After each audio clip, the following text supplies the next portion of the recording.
malaya po na gumawa ng TikTok, Reels, Facebook. Malaya. Di umalis sila. Hindi bawal po ang mag-TikTok, ang mag-Reels. Kaya lang po,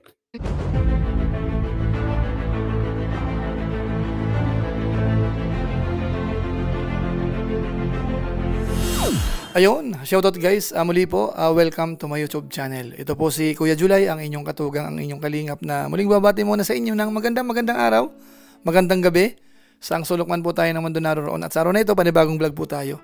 Pag-usapan po natin yung patungkol pa rin po sa mga pagti-TikTok ng ilan sa mga angels, na kung saan ho sa ngayon, si Kuya Bal Santos Matubang ay meron pong opinion. So pag-usapan po natin yan maya-maya ng konti. Yan ho ba ay pabor sa mga nagti-TikTok? At ano naman kaya ang pinakapunto po ni Kuya Bal Santos Matubang sa kanyang opinion patungkol po sa bagay na ito? Maya-maya po yan ng konti. Pero bago po yun, paalala mo na si Kuya Julay.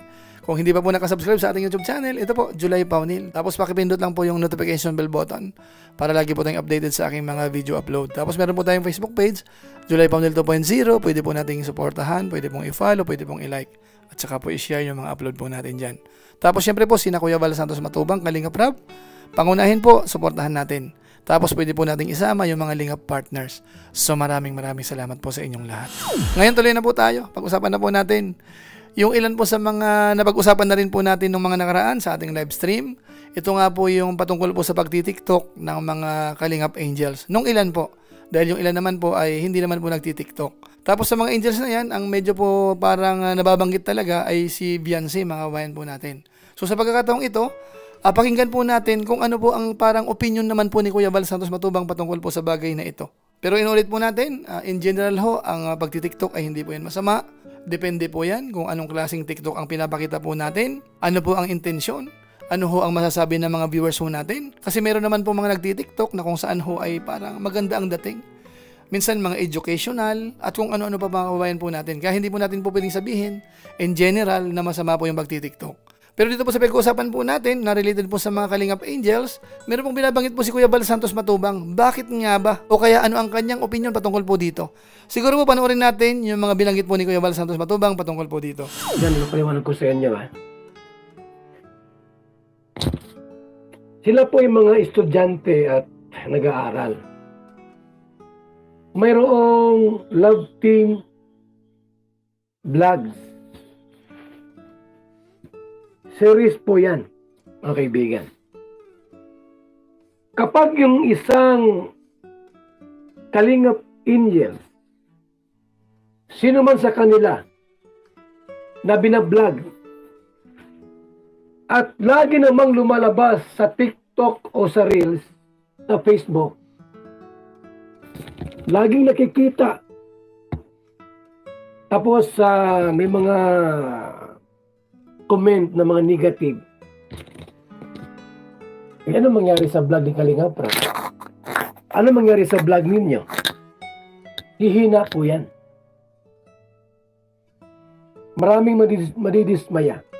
Compare doon sa walang Facebook, walang YouTube, mahaba yung yung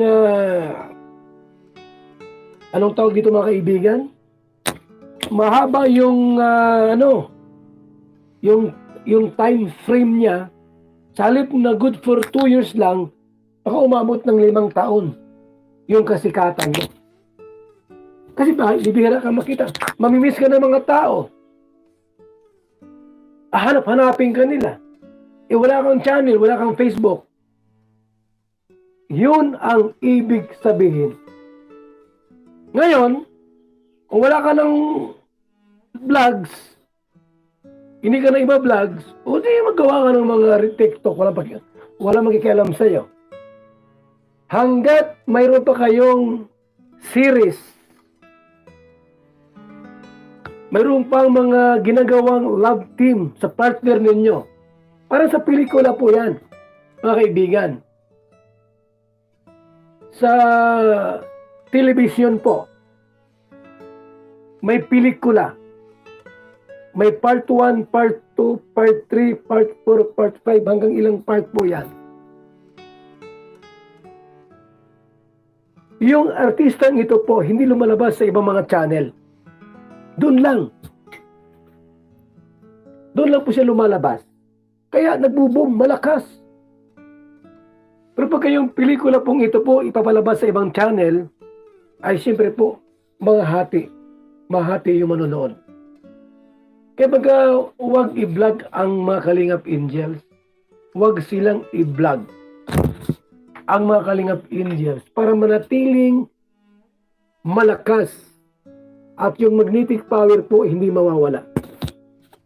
Kaya po yung nag-i-eskwela pa, nag-aaral.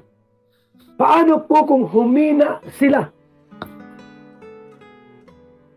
Dahil maraming nagbablog at lumalabas sa mga TikTok, Reels, Facebook nila. Paano na kung hihina po sila? Kaya ang sabi ni Kalinga Prab, ang kanyang pag-iusap, huwag kayong mag-TikTok, mag-Reels, or mag-upload mga video sa Facebook. Kasi ang buhay natin po, nasa Facebook, nasa YouTube. Ang artista, siyempre, pelikula yan. Iba sa atin Nasa YouTube tayo. Nasa views ang buhay. Pag humina ka, wala na. Rimati na. Pero mga kabayan po natin, so lumalabas po dito sa initial na sinabi po ni Kuya Val Santos Matubang, parang hindi po siya masyadong conforme ho sa mga angels na nagti-TikTok. So ngayon po, tanungin natin, ano nga ba ang pinaka main reason o kaya dahilan? Bakit nga ba parang hindi ho pabor si Kuya Val Santos Matubang sa pagti-TikTok ho ng mga Kalingap Angels? Particular po kay Beyonce. Ito po yon. Si Arjun, may channel, may YouTube. Ano nangyari sa kanya? Ang daming buzzers. Yun ang iniiwasan namin na dumami ang buzzers ninyo. Kasi maraming nakatingin, maraming nakabantay. Kapag tapos na kayo sa pag-eskwela, pag-aaral, okay. Bahala ka sa buhay ninyo. Ang mahalaga na tapos mo ang pag-aaral mo. Kasi ang TikTok po, ang Reels, o ano man, wala mang kita yan. Magpa-vlog ka na lang kay Kalinga Prab. May kontrata ka mag-i-eskwela ka. May allowance ka na binibigay. Kung gusto mo mag-TikTok na mag-TikTok, mag-Reels, mag-Facebook, expose yung buhay mo, hihina po ang views mo. Paano ka na? Yan po yan. Iba sila mga kaibigan. Huwag yung ikumpara sa ibang mga Kalingap Angels. Huwag yung ikumpara. Kasi kumaga po sa artista, sila yung mga stars of the night. Mga superstar sila. Kaya yung mga magnanakaw po ng mga TikTok, mga video, inaabangan po sila. Yung iba po, di man nila inaabangan yun. Iba po itong tatlo sa lahat. Iba si Beyonce, iba si Carla, iba si Joy Diwata. Mga superstar po yan sa Kalingap. Yan ang ibig naming iparating sa inyo. Kaya huwag yung kumpara. Bakit sila nagtitiktok din? Iba sila. Itong tatlo po, superstar yan. Sabi ni Kalinga Prab, hanggat maaari, huwag muna kayong mag-TikTok kasi maraming nagnanakaw ng video ninyo. Hindi bawal po ang mag-TikTok, ang mag-Reels. Kaya lang po, maraming nag-aabang sa inyo mga video. Marami po, inaabangan yung video nyo, nilili-upload nila sa Reels nila, tapos binabas kayo. Nagets nyo na po. Yun ang ibig sabihin namin.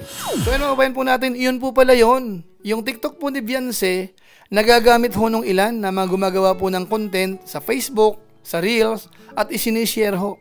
Na kung minsan ho, medyo hindi maganda ang dating, kaya ang nangyayari ngayon, sina Beyonce ho ay nababas mismo.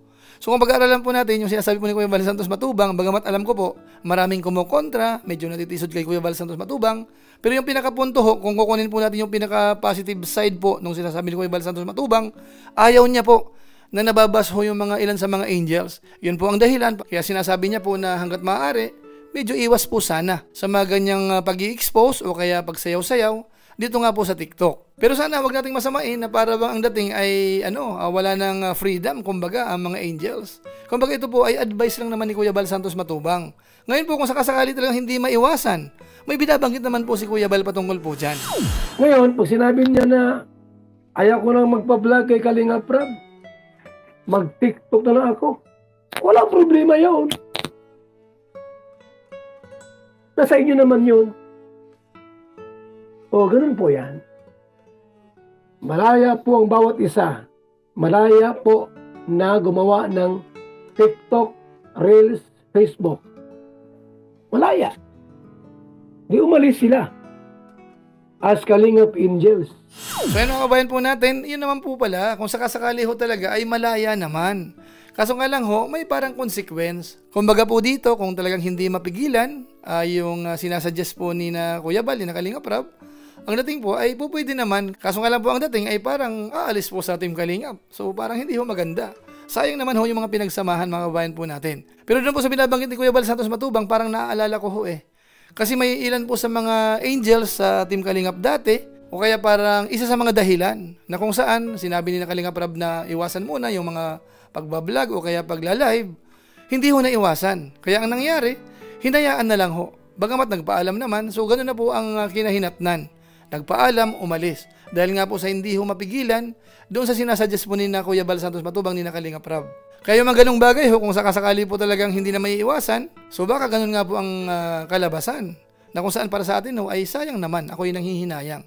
So kumbaga po para sa atin po, pag-usapan na lang po ng maayos, ano nga ba ang marapat. Kasi sa pagkakaalam po natin, habang nasa Team Kalingap ho, ibinibigay naman po yung parang nararapat sa kanila para maalagaan sa pag-aaral, allowance, o kung ano-ano pa po mga benepisyo, ginagawan naman po ng paraan niya ng Team Kalingap. Ngayon kung ang dating po ay parang kulang na kulang, siguro lalo na kung kikita naman ho, kung sila ho ay magsasarili na, magti-TikTok, mag-YouTube, mag-Facebook, kung ano-ano pa po, ay hindi naman po yun mapipigilan kung sakasakali. Pero inulit ko po, kung akong tatanungin, hindi po tayo pabor. Pinaka-the best ho ay pag-usapan. Kasi lahat naman po ng bagay ay napag-uusapan po yan. Ano nga ba talaga? Marapat ho ba talagang i-control, bawas-bawasan, ihinto, or ano nga ba?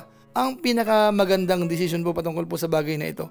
Siguro po sa mga susunod na vlog, abangan po natin kung saan po aabot ito pong usapin patungkol sa pagti-TikTok na yan, na alam ko po, sinasang-ayon na ng karamihang mga viewers, na kung saan po inaabangan talaga ng ilan, araw-araw siguro, sinusundan na, tapos milyon na rin po yung followers, so tingnan po natin, ano nga ba ang pipiliin, or saan nga ba ang marapat. Sa mga sunod na vlog po ni Kalingap Rab, di na Kuya Bal Santos Matubang, abangan po natin kung ano po ang magiging update, ano po ang kahihinatnan. Inuulit ko po, hindi naman po tayo against basta nasa tama, hindi ho bastos ang ginagawa, tapos kung papayagan, okay lang. Pero kung sakasakali po na parang napupuna na, pinupuna mismo ni na Kalingap Rab, di na Kuya Bal, medyo sumunod tayo para maging smooth po siguro ang mga bagay-bagay po dito sa Team Kalingap. So yun lang po muna siguro. Maraming salamat po sa mga viewers po natin na nakasama po natin at umabot po dito sa bandang hulihan ng ating vlog. Maraming salamat po sa inyo at kung inyo pong nagustuhan, pwede po nating i-share. So maraming salamat po sa inyo. So muli, ito po si Kuya Julay, ang inyong katugang, ang inyong Kalingap na pansamantalang nagpapaalam po muna. Kita-kita ulit tayo sa mga susunod ko pang vlog. Maraming salamat sa inyong walang sawang pagsuporta po sa ating YouTube channel. Pagpalain nawa kayo ng Diyos, mabuhay tayong lahat. God bless! Bye-bye!